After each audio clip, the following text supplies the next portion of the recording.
एखादा महारवाड्याचा दस्त जर तुमच्या हातात पडला ना, तर तुम्ही भोगवटा दाराच्या नोंदी खाली पहा. तुम्हाला मिळतील घामाचे शेकडो समुद्र, अन्याय सोसणारे हजारो चेहरे, अनेक पिढ्या ज्यांनी प्रेताच्या अंगावरचं जुनं कापड अंगावरती आलं, शाळेतल्या पाटीवरती त्यांना कधी लिहायला मिळालं नाही.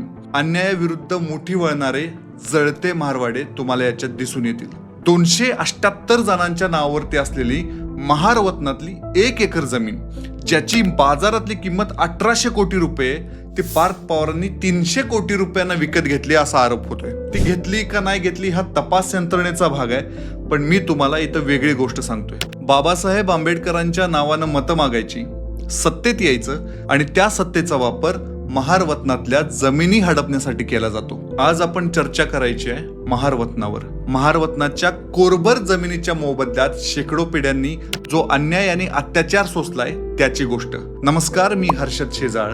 तुम्ही पाहताय बेलभंडार.